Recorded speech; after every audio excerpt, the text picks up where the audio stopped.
Okay, hi everyone.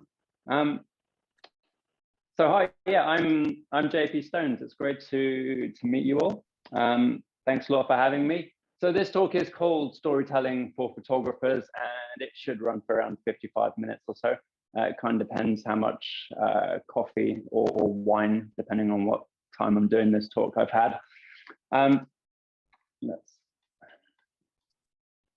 So over the past 8 years or so, since my wife and I moved to Mexico, I've been actually fortunate enough to spend a lot of time making photos with a small group of Mexica. And just to be clear, the Mexica aren't some tribe that live deep in the jungles of Mexico. It's nothing like that. They're more of a socio-political group these days, kind of championing a pre-Hispanic way of life. I like to think of them more as caretakers of ancient Mesoamerican traditions, traditions that would otherwise have been lost to time. The video that's playing on screen at the moment is kind of a nice introduction example, I guess, to what my photo shoots look like. Primarily a lot of smoke in this video, but also an introduction to Juan, or Tequi, who Tequi is his Mexican name, who's the model in this video and also the model in quite a lot of my videos. We've been working together for quite a few years. And also, this is one of the photos that came out of that video. So what this photo is loosely based, like many of my photos, loosely based around a mythological tale or a folkloric tale, if you will, from the Mexica community. This one in particular is based around the story of Mictlan. So Mictlan was the god of the underworld in the Mexica tradition, but also many other Mesoamerican traditions. They have similar gods. And the thing about Mictlan is he was said to visit the current world through the root system of trees. So some trees act almost as portals from the underworld to the current world. And so it was when I was hiking through the jungle around here, I saw this tree and kind of knew we'd have a good photo on our hands where I could make it look like Juan was actually kind of emerging from within this tree, from that kind of underworld kingdom. Linda, who's in this photo, is another model from that Mexica group that I've worked with for years and years, and we've become friends. And like many of the Mexica work, she designs and creates every part of her outfit. So that can actually turn out to be quite an expensive lifestyle choice, because some of those feathers actually cost more than an entire week's income over here in Mexico, or at least in the state of Nayarit where I live. And those expensive items can actually mean that the kopili, which is just another word for the headdress that you can see in this photo, the headdress can often be the most expensive item that these Mexica own. The details matter though. Every feather, every precious stone, pretty much every aspect of this regalia connects the Mexica to their mythology. And you have to remember that this is a culture that has been suppressed for much of the last 5 centuries. So it was when I was learning at first about this deep connection that the Mexica have, to their past, to these stories first conceived of years ago, that I kind of realized I had to find a way to try and include these stories into the portraits, into the photos that we were creating together. Here's the thing though, like I really had no idea how to do this at the time. Up until the point I kind of made that decision, my focus had always really just been on creating beautiful photos, not narrative photos.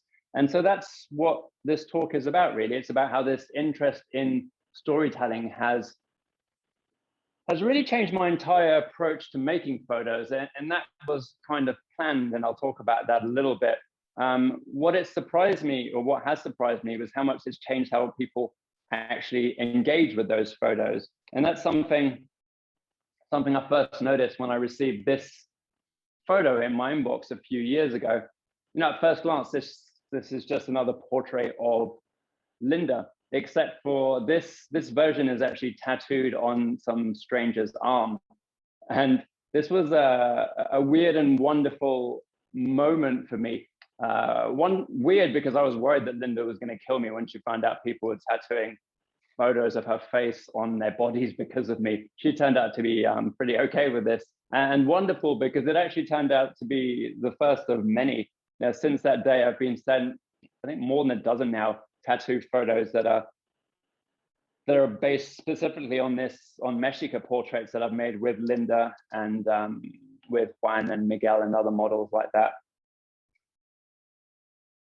And it didn't actually stop at tattoos. You know, not long after that, a friend sent me this photo. This is a mural in Mexico City with that same photo of Linda. And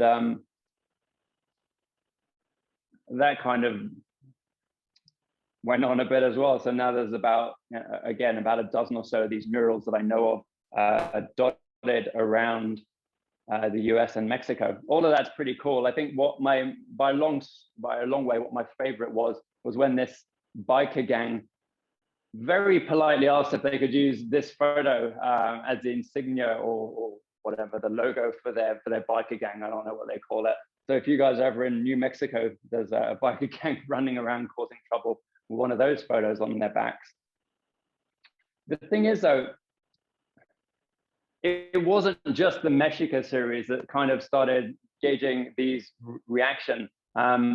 This is a photo from a Charro, a series of photos I've taken on the Mexican Charro. And someone wrote to me quite recently and said they've actually seen this, a mural based on this photo on a wall in Compostela. So all of this was kind of making me curious, you know, about what was different about these photos.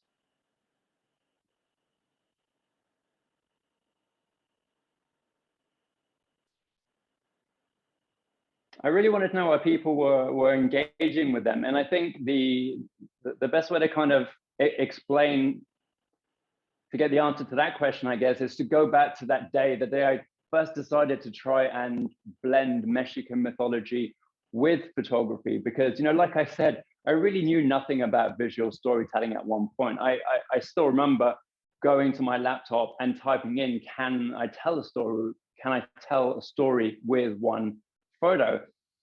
And it turns out that that's actually a much easier question to ask than it is to answer.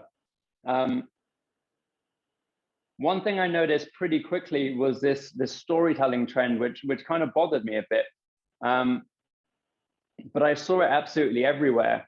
It was, you know, photographers explaining how their photos told stories, how this photo, for example, was the story of how nature will always outlive man's footprint on this earth. Or this image here, which the photographer said was the story about how disposable fashion culture is damaging our society. And, you know, I'm in no way picking on these photographers or these photos. I think they're lovely photos. The issue I was kind of having with them is that it felt, and still does feel to me, like these are stories that were added after the fact, right? After the photo had already been taken. And that kind of bothered me a little bit. You know, let me put it another way.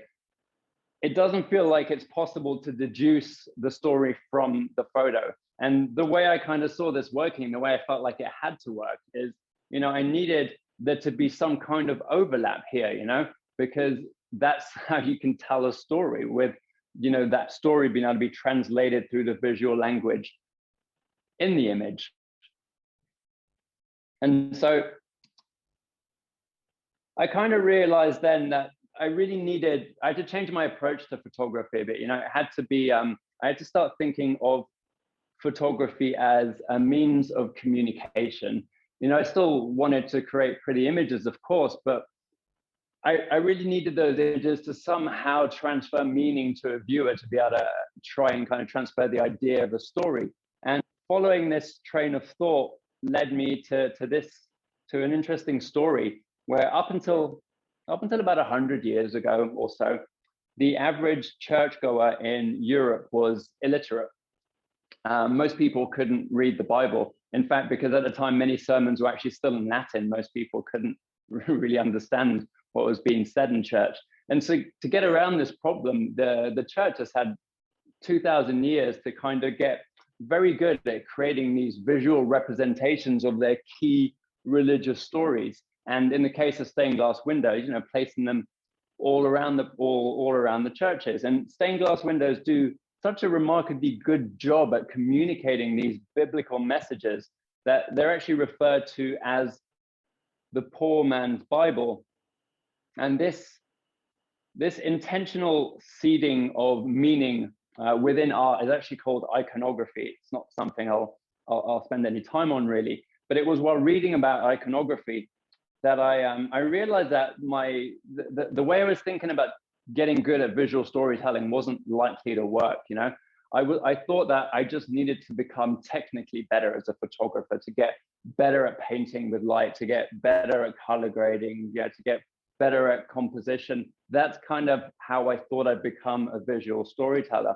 But I realized with that Bible story that what I really needed to get better at was familiarizing myself with the Mexica culture, getting more familiar with these stories. And this mattered a lot to me because, you know, I'm not Mexican. I was born in the UK. I've been here for close to a decade now, but, you know, still not Mexican. And I wanted to be very careful about how I'd represent these subjects and their stories. And I didn't want to accidentally bring too much of my own Western, you know, thinking and ideology and symbology and stuff into the photos. And what actually came out of that thought process was I kind of changed the way I normally worked with models, you know, that photographer model relationship. The way all these photos, definitely all the Mexica photos and the vast majority of my photos these days, they're actually collaborations with the models. A lot of the Mexica are actually artists, you see. I mean, they make their own costumes and they're a big part of that community. And so I wanted them to have as much of a say into the photos. And it's not just a creative collaboration. I sell, about half my income comes from selling prints. And, you know, some of those are the Mexica prints. And so every time I share a print, a fair share of that profit goes towards the model that was actually in the photo. And that's kind of how I've been working for about 8 or so years now. So by that point, I'd done a lot of research and I'd got to this point where I had two solid ideas, two solid theoretic ideas about how I was going to kind of move forward here. One is that, you know, photography is this, it can be this means of communication, and that I was going to try and transfer meaning through those photos by really familiarizing myself with Mesoamerican iconography. And I felt like I had a lot of this theory down, but I really had no idea how to apply that theory, how to turn it into a visual style. And I was kind of stuck there until I came across this image here. This is an image by Gregory Crewdson, an American photographer. And this image fascinated me. It still does. I'm deeply curious about this guy, you know, standing out there in the pouring rain. I really want to know everything about him to somehow inhabit his world just for one moment. And Gregory Crewdson's work puts me into what I can best describe as a narrative frame of mind. He's not the only photographer that does this. The same thing happens when I look at work by Nikki Hamilton, who's a London-based photographer from the UK. I get this same compulsion when I look at his work, this same compulsion to insert my own narrative into the scene to kind of try and make sense of it. There was actually a study done in the mid-1940s, so 80 years ago or something, that beautifully illustrates this compulsion we have towards creating narrative around visuals. Haider was an American psychologist, and he showed this animation, the one that's on screen, showed it to 100 participants. After seeing the video, he asked them to write down what they'd seen. And 2% described seeing geometric shapes moving around the screen. Everyone else, 98%, described the animation in terms of a story with multiple characters and a clear three-phase narrative arc. quite a few of the participants wrote multiple paragraphs, multiple pages even, describing the story, their story, the one that they'd made up, just looking at these little shapes move around the screen. And you see, it turns out that humans are storytelling animals, story-seeking animals. We look for patterns in the world, and then we weave narrative around those patterns so that they make sense to us. We try and give the meaningless meaning. And I think that artists like Gregory Crewdson and Nikki Hamilton and many others, they exploit this human tendency very effectively. Their photos aren't just aesthetically interesting, they're also narratively interesting. And they achieve this by employing these very deliberate cinematic techniques that kind of trick our unconscious mind into believing that they're part of a bigger story somehow, as if each photo was a still from a movie that never quite existed.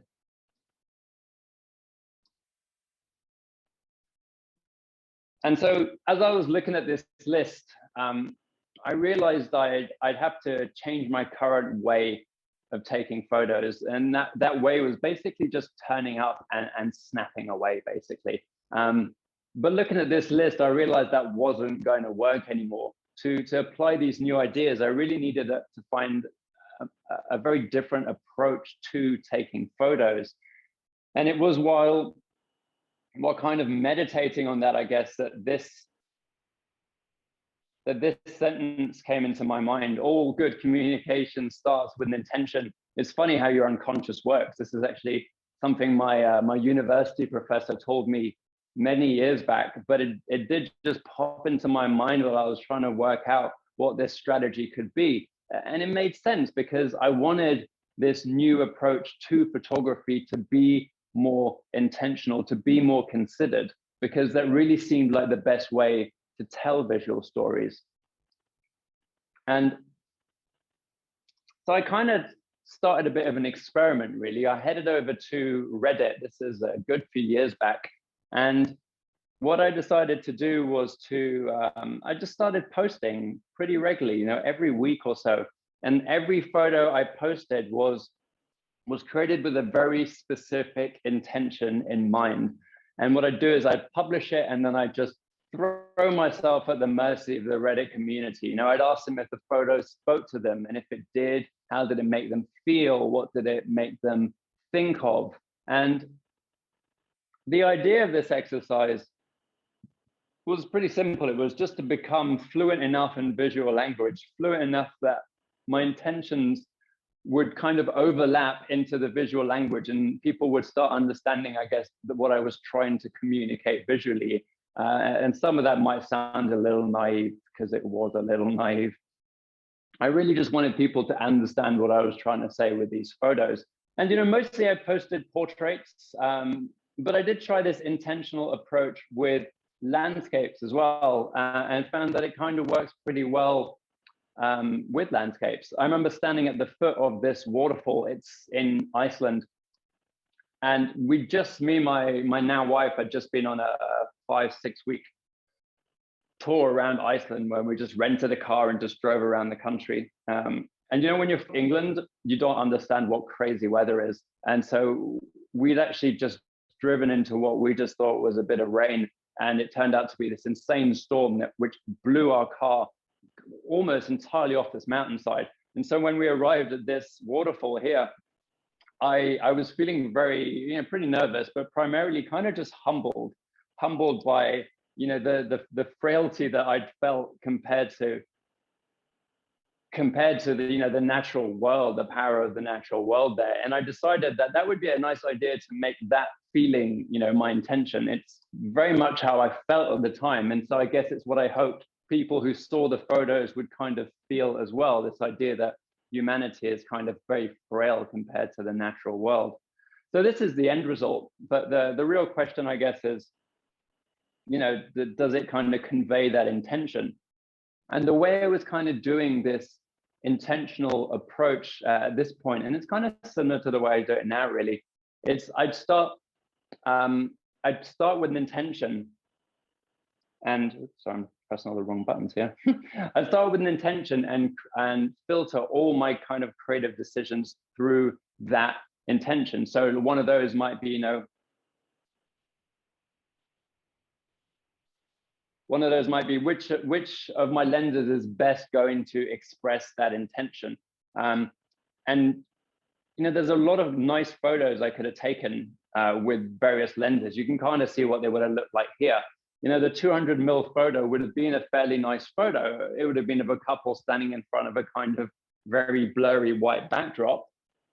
And while that photo might have looked good, it's certainly not a photo that was communicating what I was trying to say. It wasn't communicating that intention. The human aspect in a 200 mil photo is significantly bigger in the frame, and the natural aspect is essentially decontextualized. You can't really see where they are. Whereas by shooting this with a big wide angle, I managed to actually kind of convey this idea of the immense size of the waterfall and the frail size of the human subjects here. And that's kind of how I was thinking about this intentional approach. So, other questions when I first arrived, a good question is, what shall I include here?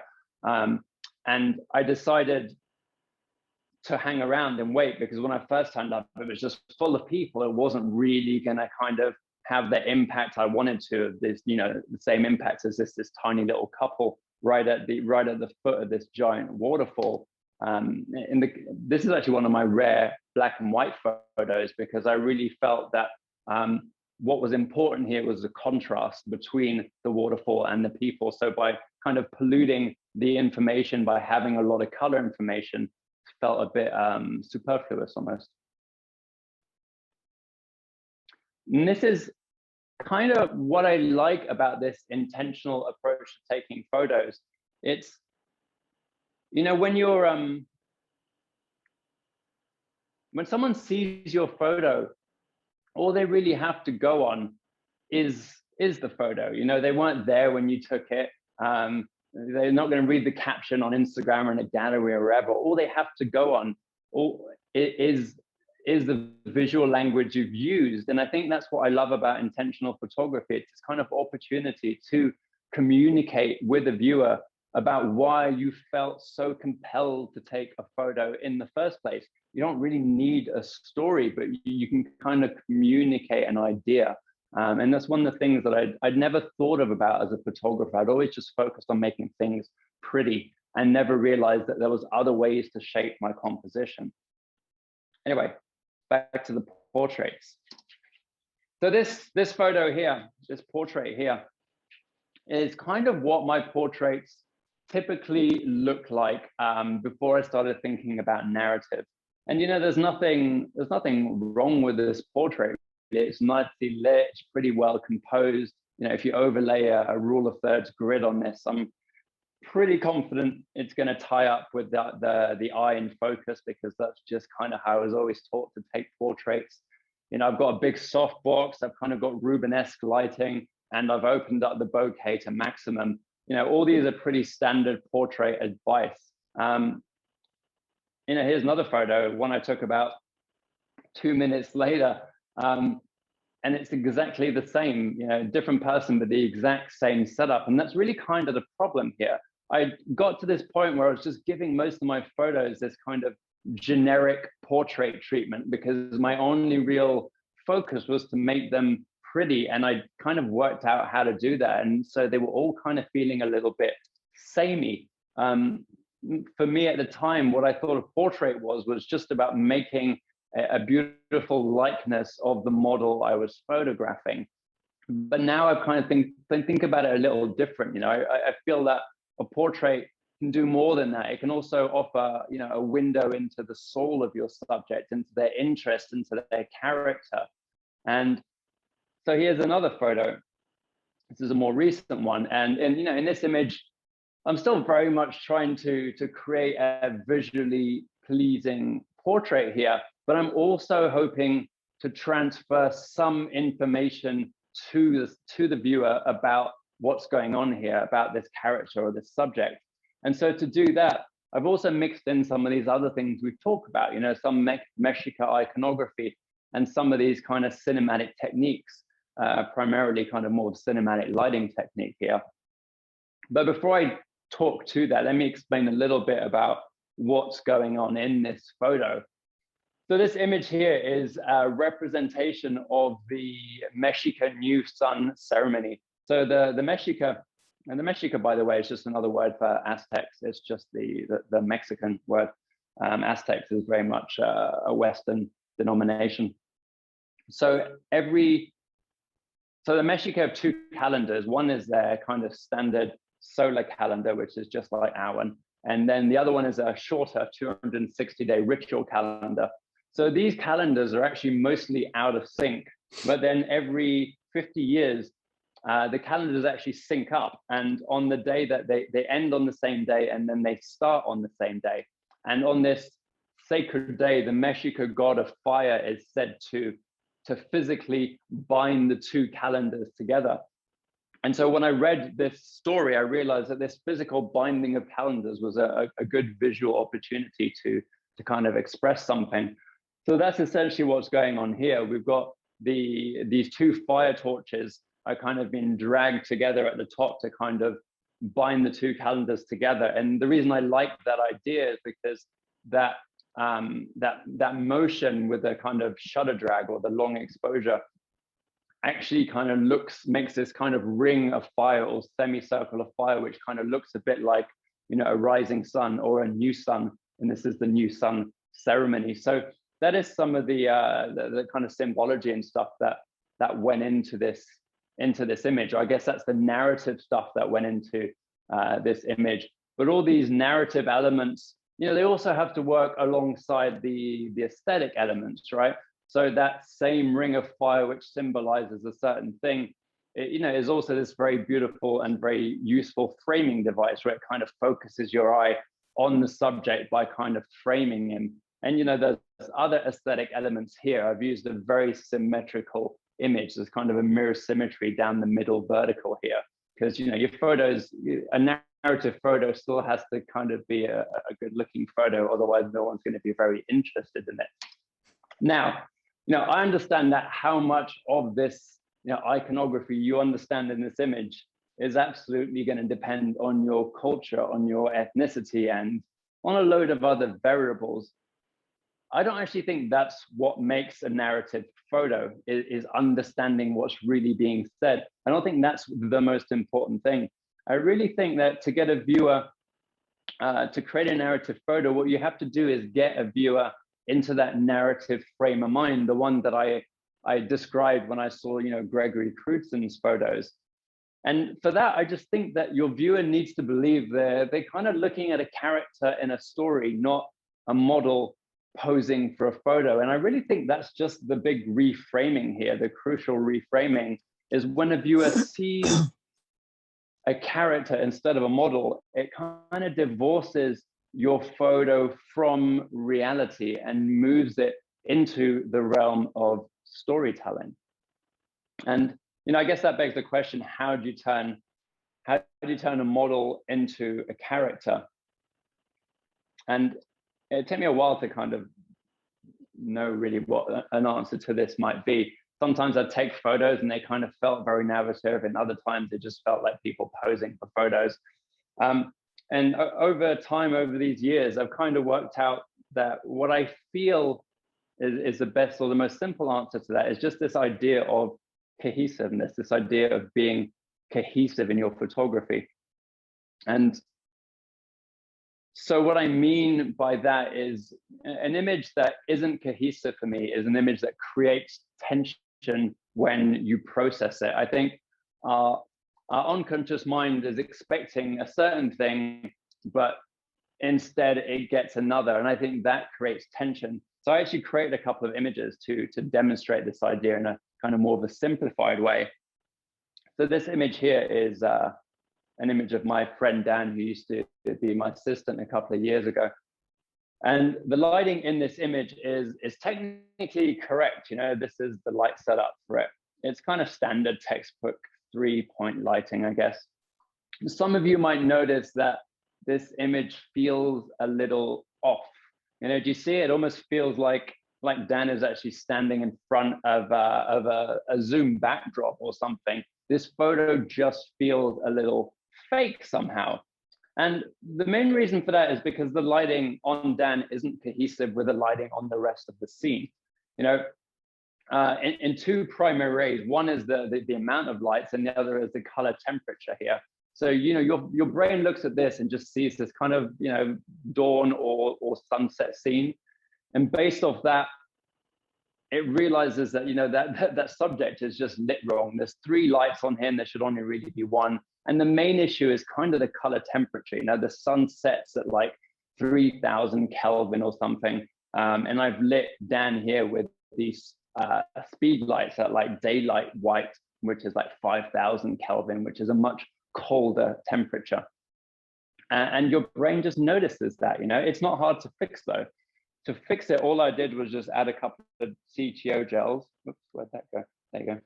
Just added a couple of CTO gels, which are color temperature orange gels, basically just orange gels. And then I tweaked the lighting a bit. So the brighter side was the side where the sun was going down.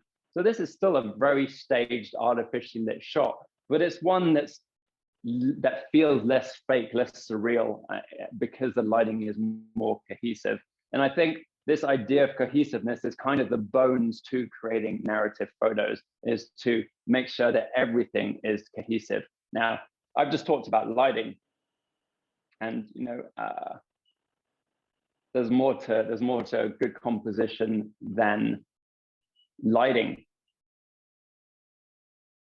So what I want to, I'm trying to get this up. Oh, there you go.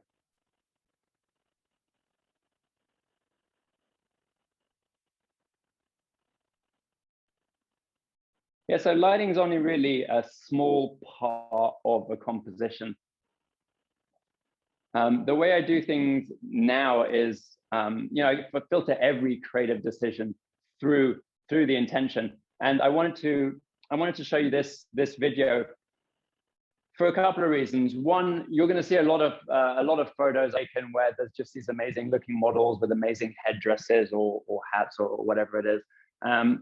And I don't really think that you need that kind of model to create narrative images. The model is a part of it, but it certainly isn't the main part of a narrative image. So I thought I'd show you some images that I took with people just wearing shorts. But also this particular photo shoot here, if I can get it up. Yeah, so this particular photo shoot here was actually the first photo shoot I did where I really decided to have a story at the center of that photo shoot. And I was really happy with the results from it. So the actual intention I had was, well, it was pretty straightforward. It was just this idea of, you know, I wanted the audience to feel like they were watching this brutal bare knuckle fight in a seedy warehouse in Mexico City. That was kind of the intention slash kind of story idea, I guess, that I went into it. The reason for that is because I was about to shoot some lucha libre Mexican wrestling, which got pushed back because of the pandemic, but I was kind of in that fighting photo shoot kind of mindset. And so this is the intention I started with this photo shoot. And a really interesting thing kind of happened because, you know, once you have the intention, you kind of then go into, you know, using the intention as the kind of the focus for all your creative decisions. And the first decision I had here was, how am I going to light this? And this is where I realized that I'd always done something a bit weird. I'd always kind of used other people's ideas, other people's good ideas to create my photos, you know? I had this habit of just repurposing other people's work. If I saw a great light setup, I'd just throw that into my next shoot. If I saw, you know, a good color grade or a great pose, I'd just kind of throw that in. And so I was never really considering context. I was just throwing other people's work together and creating these collages. And that's fine if you're just trying to make photos look pretty. It's actually a good way to learn. But when you're trying to tell narrative photos, they really do need to be cohesive, and using other people's ideas is not a way to create cohesive work. So on this shoot, things were very different. You know, I let the intention guide me, and it kind of made me consider this photo shoot from the fighter's point of view. So, you know, rather than just kind of light this with standard strobes, 2 or 3 strobes on a set, in a boxing ring or whatever, I actually decided to have this crazy kind of blown out effect with dozens and dozens of overhead lights. And I did that because I thought it really simulated that disorientation and the vision issues, you know, that you'd have if you were being hit around the head, if you were in a fight. I thought this kind of blinding kind of stylistic decision kind of really supported my intention. You know, another typical question when you're shooting and is, you know, what lens am I going to use? And again, you know, here I had to choose the lens which I thought would best kind of support my my intention. And so what I decided to do was to use pretty much a fisheye lens almost for some of these shots. And that's because, you know, again, these are two characters that are kind of beating the hell out of each other and, you know, distorting their own faces. So I decided to use a lens with kind of built-in barrel distortion to kind of help distort their bodies as well. And I kind of like the way that that kind of paralleled the intention. So the last thing I did here was, again, you know, I said I just like what I used to do was just take other people's great ideas and then try and use them myself. One thing that I think, one way many of us actually do that without realizing is with color. You know, whenever you add a filter in Instagram or use a LUT or something in your work, really what you're doing is you're taking someone else's idea of the colors that make a great image and then just placing it on top of your photo. And you can absolutely get great images that way, that, you know, with great color, but that color is not likely to speak to the intention you had. And so in this image, in this whole series of images, I should say, I actually decided to kind of use my own color grade. I was born in London, and London got pretty much flattened in World War II. And I certainly wasn't around for that, but I did grow up in a town that had been rebuilt in the 50s and 60s and 70s, and rebuilt primarily with really horrible concrete structures. And those structures kind of zigzag over in and under the streets of London. And they were always really kind of seedy and kind of unsafe feeling. And the way I visualize them, that idea of feeling unsafe and stuff kind of is what I wanted this fight to feel like. And I remember going through all these kind of underground concrete car park type things and just remembering these orange sulfuric lights kind of dingily lighting up the spaces and these green flickering exit signs. And so I decided to use that orange color and that green color and kind of push that into the color grade. So yeah, this was the first color grade I did. And I think it's a color grade that really illustrates or kind of backs up the intention I had. And that's because it was kind of intentional, that I felt like I knew what to choose because I had this intention kind of guiding me. I don't think I didn't used to make kind of interesting creative decisions like this before. I was way more conservative.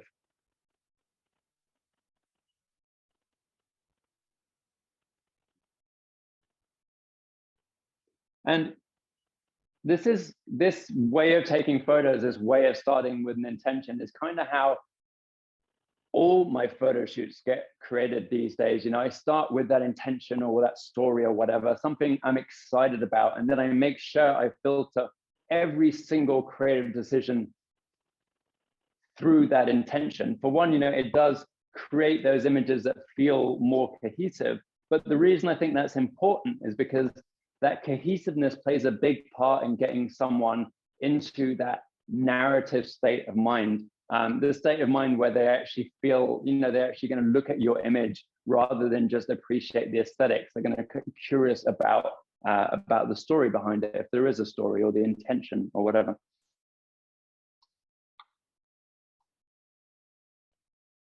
So I've been making these narrative images for a good while now, maybe 5-6 years or something. It was kind of a soft transition.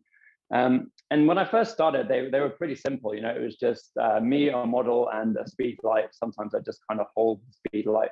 But over time, they've grown a little bit in their complexity. And now on the shoots that I'm doing just myself, as in not client workshops, they tend to be like 2-3 models, 2-3 assistants, a bunch of smoke machines, a bunch of lights. And then, you know, we have to cart this stuff into the jungle. And so I guess the pressure on me to not mess up has kind of grown a little bit. And so what I've done is I've started having these kind of mental rules of thumb that I make sure I kind of cycle through when I'm on a shoot. And I thought I'd share some of those ones, some of those with you, while showing you some of the photos that came out of those thought processes. So the first one, the first rule of thumb is this idea about not getting attached to anything, because the intention is meant to dictate everything. Pardon me. So when I say don't get attached to anything, I mean don't get too comfortable with, say, a certain light setup or a certain lens, because, and it's kind of easy to do. I just bought a new 50mm lens. It opens up to f1.2, which is more than any lens I've had before. So I kind of want to play with it, you know? But I know that if I just start by putting that lens on my camera before I kind of think through whatever shoot I'm doing and whatever intention that is, then I'm kind of limiting myself to whatever visual language I can express myself, I can express with that focal length and with that aperture. And I think it's kind of safe when you're trying to tell a visual story to make sure that you're not, you know, limiting yourself ahead of time. Because one of the things I've kind of realized with this narrative photography is that you often end up making creative decisions that actually go against a lot of what you probably learned in the past. This photo, I think, is kind of a nice example of that. It was shot in my old studio, although with this exact black foam board behind me. And this photo kind of breaks quite a lot of the portrait guidelines you'd probably learn if you were learning portraiture. You know, one of those ones is, you know, typically if you're shooting a subject and they have dark colors and you're shooting them against a dark background, then, you know, you're going to try and separate them from that background. You know, you're going to try and create some subject separation. And that's in no way bad advice. It's pretty logical. You know, you take a photo, you're converting a 3-dimensional scene into like a two-dimensional surface. You need to do what you can to bring back that illusion of depth into your photos, and subject separation is certainly one of those. But you know, this was meant to be a narrative portrait, and we actually shot this during the Day of the Dead festivities. So our intention was to create a mix.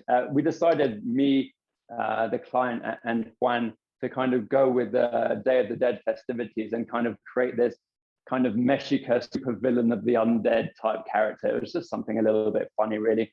The festival itself is fairly lighthearted here. And so what we needed to do was we needed visual language that supported that intention, the intention that the character here is a supervillain. And that's sent us in a totally different direction. You know, we decided that subject separation was kind of the last thing we wanted here. You know, having Techie blend into the shadows actually accentuated this kind of idea that he was this villainous character, you know, emerging from the darkness, emerging from the shadows.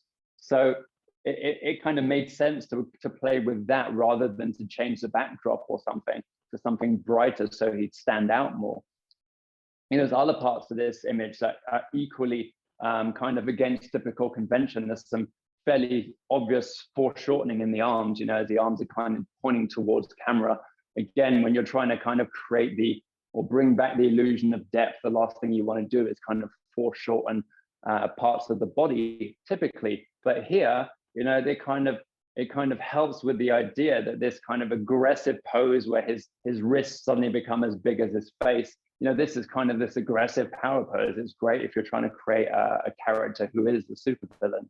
So it's always worth like thinking through the intention to make sure that you're creating something that supports it rather than being kind of bound by these rules that were very much generic.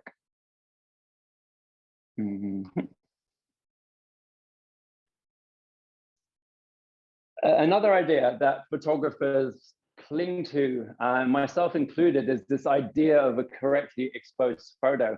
And when I mean cling to it, we know, I think many of us know that there is no such thing as a correctly exposed photo. But when you're taking an image and your camera decides to flash or beep at you just because you've gone a third of a stop under or over, it does reinforce this idea that you've done something wrong. And this is an idea that's kind of hard to explain to people. You know, I'll often be on workshops trying to, and I'll explain why we're going to shoot quite dark and everyone's on board, and then they take the photo and they realize their camera's flashing at them, and they just, you know, they increase the shutter speed or decrease the shutter speed or increase the aperture or whatever to get more light into the camera because they just feel like they're doing something wrong. And I think it's a shame. I think, you know, narrative photos often require a more low-key style. I think when you light everything up, there really is nothing left for a viewer to discover. You know, there's a reason that sitcoms like Friends are always lit up extremely well, is because there's no drama that's kind of inherent in that. It's all kind of out in the open. And I find that shooting dark like this takes practice. But the reason I think it's worth it is because, like, look at this photo here. This is a bit of an extreme example, I guess. It was shot in a workshop, and I was trying to kind of explain this idea of how if you use darkness and you know, light and shadows, then you can actually control a little bit about how someone is going to process an image. So many of you will probably know that you know, that your eye is going to be guided to the lightest part of an image. And I'd always heard when I was reading about photography, you know, how you can guide someone's eye around an image. And I never really bought it because it was never really explained to me.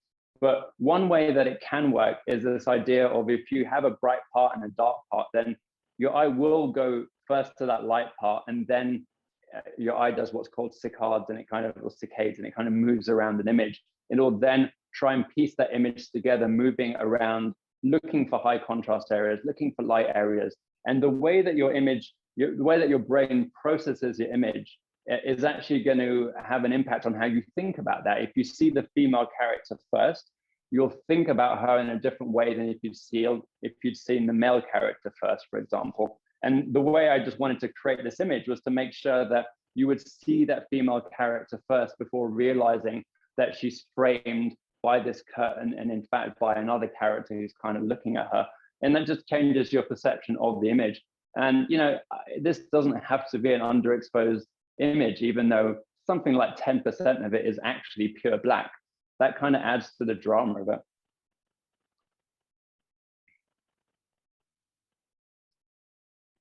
So I want to talk a little bit, while I've got these folkloric dancers on screen, talk about this idea of storytelling, or of kind of starting a photo with an intention.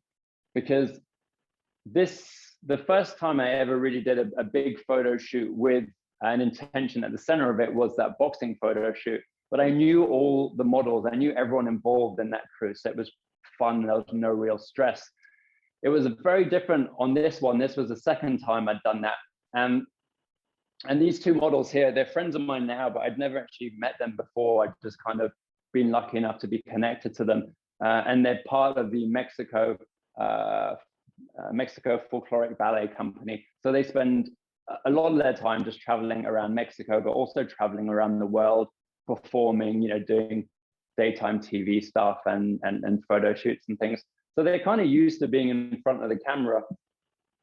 And then I kind of shoot with them, and what they're used to doing is dancing, I guess. It's just kind of the same kind of shots of them just dancing and stuff. And then I turn up, and then rather than have any of that stuff planned, I ended up tell them we were going to base it around this story. And the story was this. It was a young couple break into an abandoned theater to live out their dream of performing on a stage. And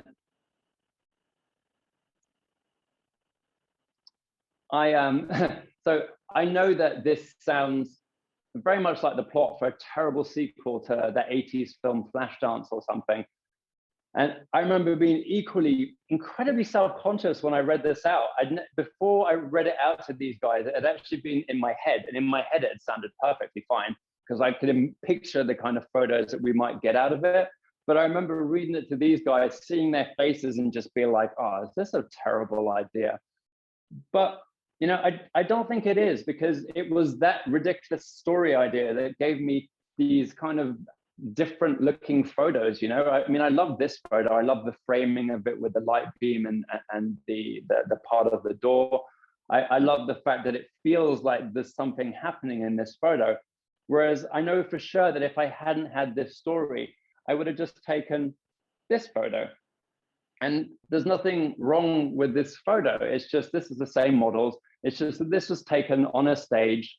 And it's, you know, it's a great photo in the fact that you know, it's got some nice geometry, there's some nice dynamism in there. But this isn't a narrative photo, at least not to my eyes. It's just a photo of two people dancing on a stage. And you kind of look at that and that's it. You know, there's nothing else there. You know, I think what a narrative photo does is it kind of makes you dwell that little bit longer to get a bit curious about the broader story and hopefully to actually kind of try and add to that broader story.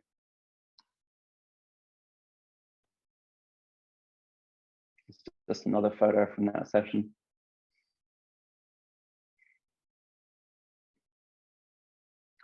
So this is another photo of quite another of the Mexico photos.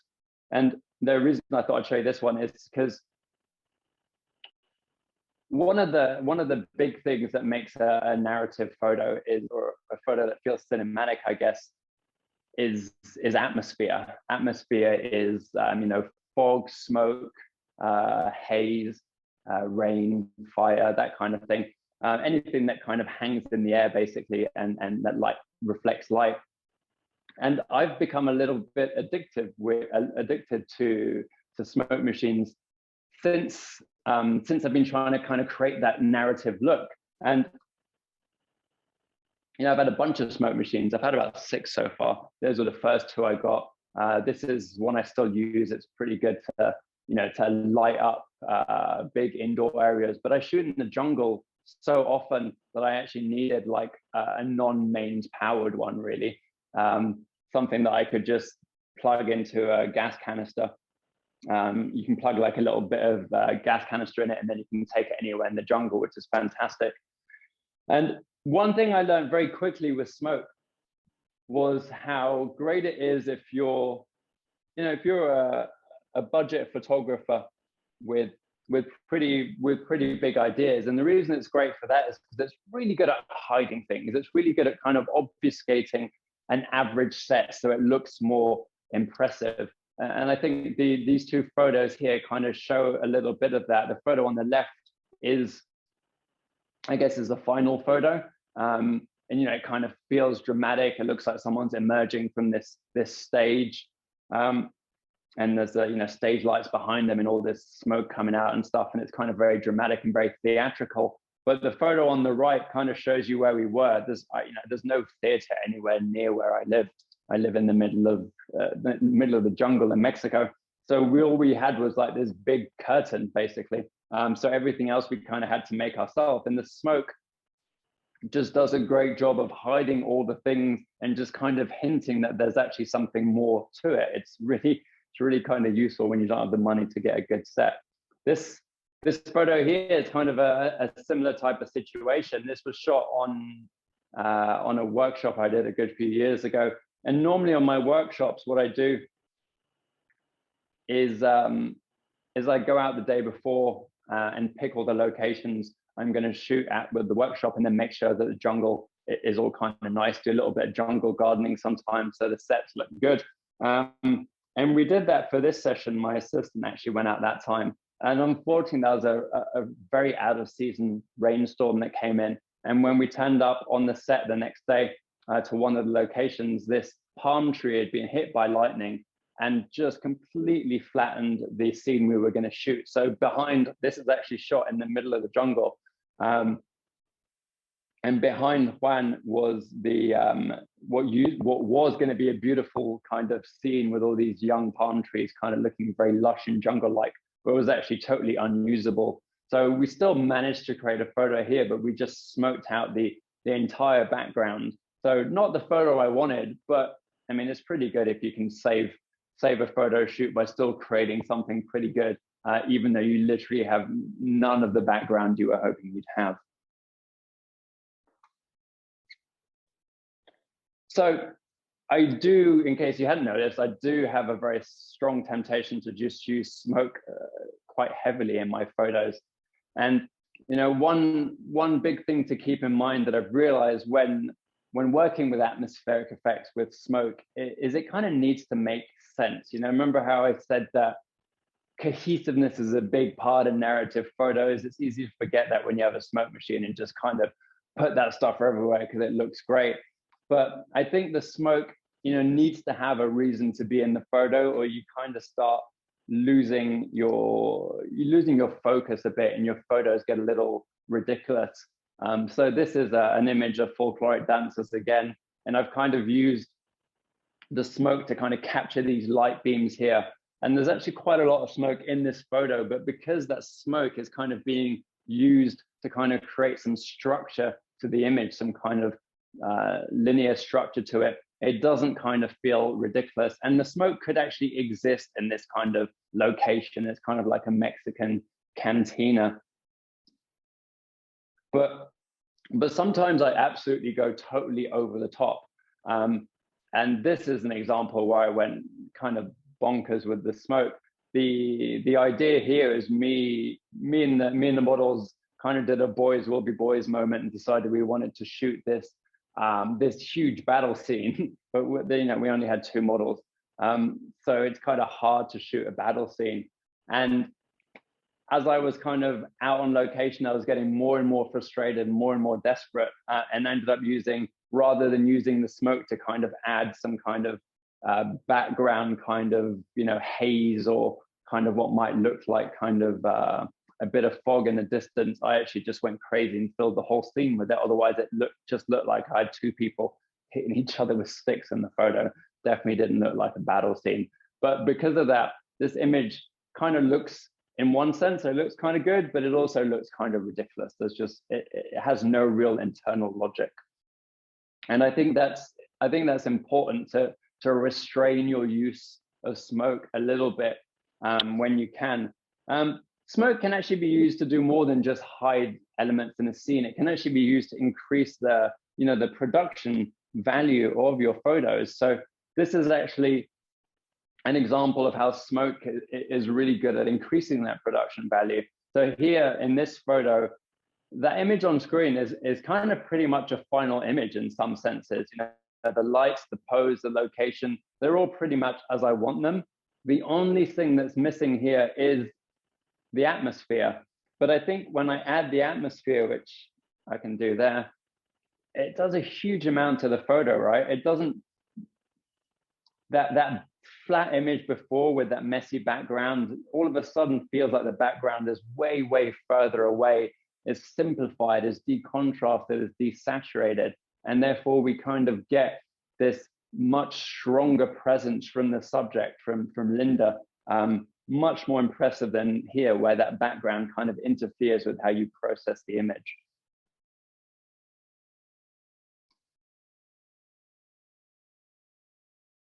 So I try very hard to make my photos not look staged. Sometimes I fail quite abysmally. This is an example of me really not succeeding, which is a shame because it took me about 20 hours to prepare for this photo, and I think it's pretty average. And it's very easy to create a staged photo that looks fake because we're very good as humans, we're very good at actually reading body language. And in some instances, humans are incredibly perceptive to expressions, to inconsistencies in body language. And when someone's body language doesn't everything else in their own movement and their facial expressions and in the rest of the scene, we notice it. As viewers, we kind of notice it, and it kind of snaps you out of that narrative state of mind, I think. And I think that's this image is just looks wrong because it feels very, very staged. And so I'm always kind of trying to make sure that my images are kind of internally consistent. And this is an example of an image where it kind of started off wrong and we kind of fixed it. So over here you can kind of see, well, the intention for this photo was pretty straightforward, right? Juan wanted to, I was out in the jungle with him, we were just kind of shooting. And we wanted to create kind of an action pose. So he decided he could be running through the jungle, kind of chasing someone. And that would be the kind of dramatic intention for it. So that's what we did. So I spent a few minutes kind of getting the lighting ready, adding some smoke in the background so it would desaturate that kind of jungle green. And then we kind of took the photo, and I looked on my LCD screen and I thought it was kind of done. It was pretty good. And I zoomed in to make sure it was sharp, and I see this incredibly placid expression in Juan's face here. And that's just because he kind of got bored with me asking him to take, one step forward, one step back, one step forward, and he just kind of switched off. And for me, that photo doesn't work. But we just took one more photo, and I just said, concentrate on the intention, concentrate on what you're meant to be doing. And we get an almost identical photo, but this time we get one where the intention kind of matches the visual language.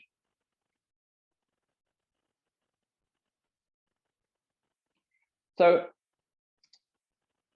another of these kind of rules of thumb is this idea of perspective. So perspective is kind of an interesting thing in portrait photo. I guess in all photography, it's kind of underrated, and it's extremely powerful tool we have to kind of control how someone is going to, or control, manipulate, influence how someone is going to perceive the image.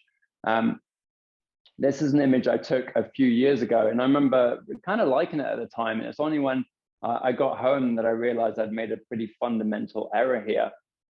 This photo with Linda's a mom, and we shot this at Mother's Day. So we decided to base it around the goddess of the Mexica goddess of fertility and motherhood, who is called Coatlicue. And so I wanted Linda to be portrayed as that character. I wanted her to look proud, to look powerful, to look strong, as well as beautiful. And she doesn't in this photo. And the reason she doesn't is because I got the perspective wrong.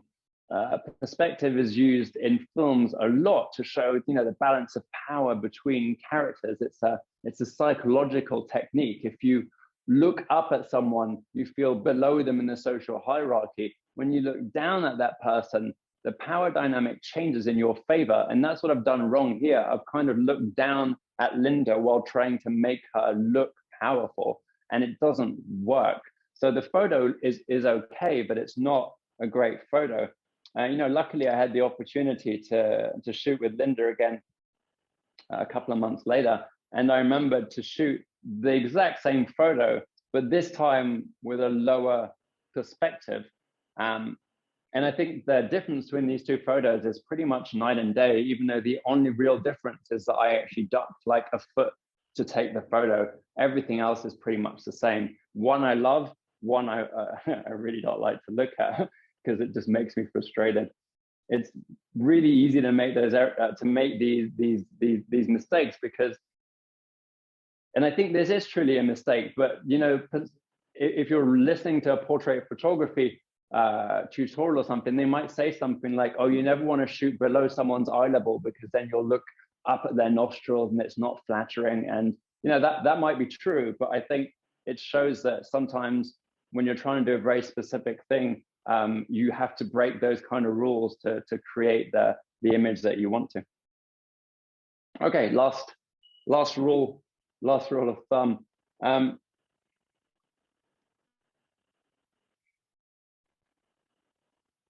It's probably best if you don't have your subjects look at the camera.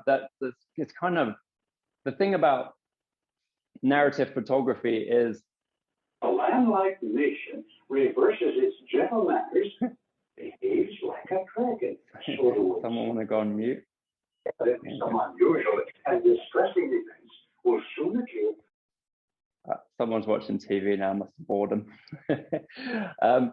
Yeah, so basically when you're watching a movie or something, you'll find that the characters basically very rarely look and address the audience, and that's because they'd be breaking, breaking the fourth wall or whatever it's called.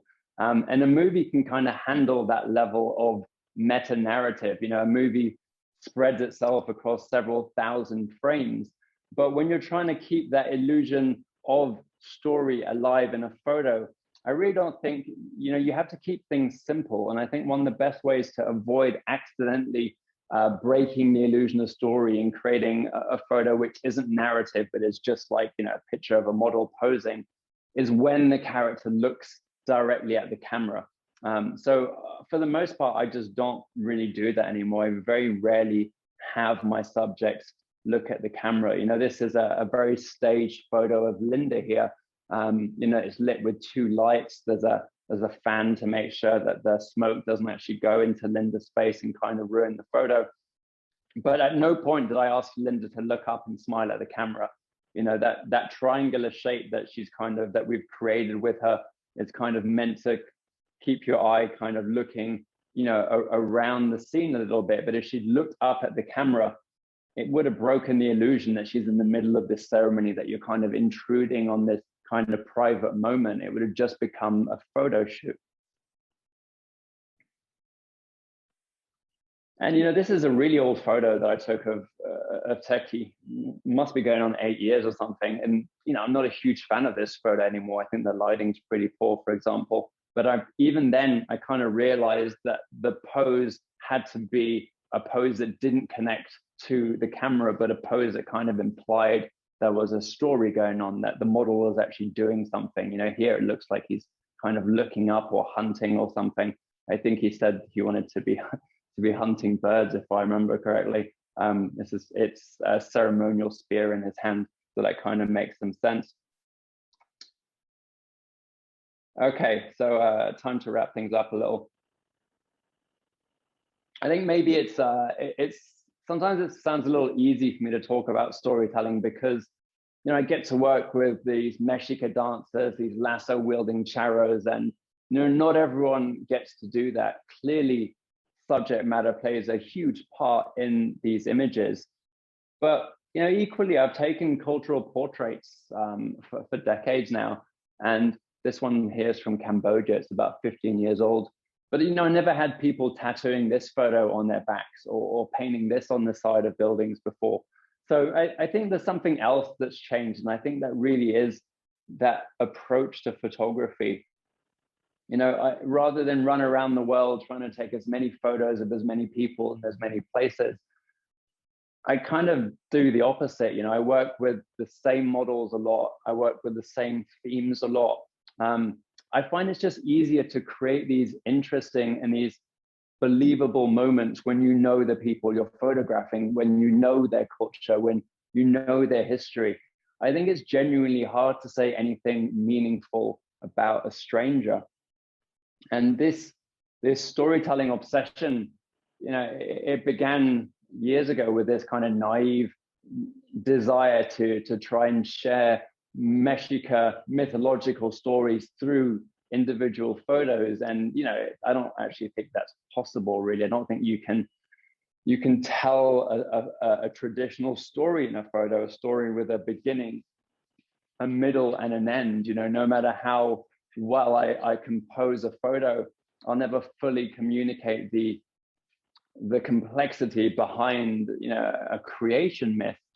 But rather than let that discourage me, I kind of find it inspiring. Inspiring that if I do my job well, a viewer can take all those narrative clues and that kind of cinematic vibe that I've placed into that composition, and then create their own story. A story based on their own experiences. And that's pretty powerful. When a viewer fabricates their own narratives, they become connected to the photo. That's it's what happened to me when I saw that Gregory Crewdson photo. I became connected to the photo and to kind of him as a photographer. And as I said, I sell about half my income comes from selling prints, which means that the way I kind of interact with people that buy my with people that see my work is very different to how it used to be on Instagram, where it would just be, you know, fire emoji, smiley face emoji, and that was kind of feedback. Now what happens is people send me photos of, you know, the prints in their own house, and then they tell me why they bought it. And a lot of the time they tell me things like, oh, your photo reminded me of this story my abuela in Mexico told me. And the story that it reminded them of is really the same story that I'm kind of inspiring myself by, but it often hits these kind of same emotional notes. And I think that's just why I love kind of creating these images still, is because of the feedback I get from people that kind of get, you know, touched emotionally by a story from their past, or that kind of inspired a photo that we made. And that's it, the end. Thanks for watching. I'm happy to answer any questions, of course. Be delighted to, but if you guys are a bit camera shy,